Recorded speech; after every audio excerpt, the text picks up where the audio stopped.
morning at 10 o'clock. Back in the quieter days of Carnival, Ed Muniz started a very small neighborhood parade. Then he turned it into the biggest one in New Orleans. And later he launched a political career that took him all the way to the mayor's office in Kenner. The Krewe of Endymion founder died at the age of 83 yesterday. Rachel Hanley takes us through his long and colorful career. The lights, and you've gotten a good sample of seeing the lights. And this year we're going with the art animation too. From the very first Endymion parade, founder Ed Muniz always looked forward. No matter how good Endymion was in the previous year, we always were sitting there going, what can we do to make it better? Muniz got his start in radio. He bought and sold stations in the metro and beyond for decades. At the same time, he was busy with a small neighborhood parade that wouldn't stay small for long. He always wanted to improve his parade. He always wanted to innovate.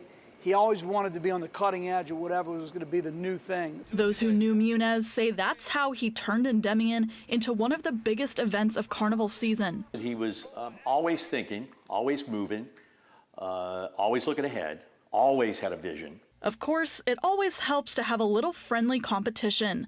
The first Endymion parade rolled in 1967. A year later, the Krewe of Bacchus came on the scene. And I think that he understood that he needed to compete. So basically, those two organizations had what I would call a friendly arms race for the next 50 years. Together, Muniz and Bacchus's founder Pip Brennan created the whole concept of a super crew. Then, in 1980, Muniz turned his attention to politics. And as the captain of a major Mardi Gras crew, he had a certain notoriety, which always helps when you're running for political office. First, he was elected to Kenner's City Council. After that, Parish Council.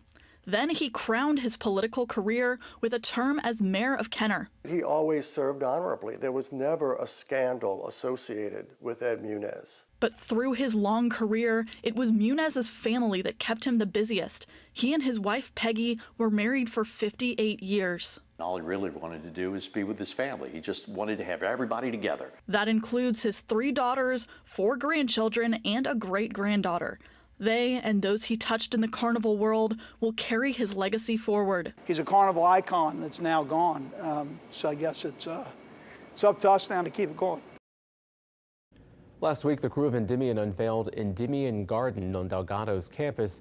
There's a statue of Ed Muniz in the middle. He's holding hands with the crew's cartoon mascot, Endymion Man.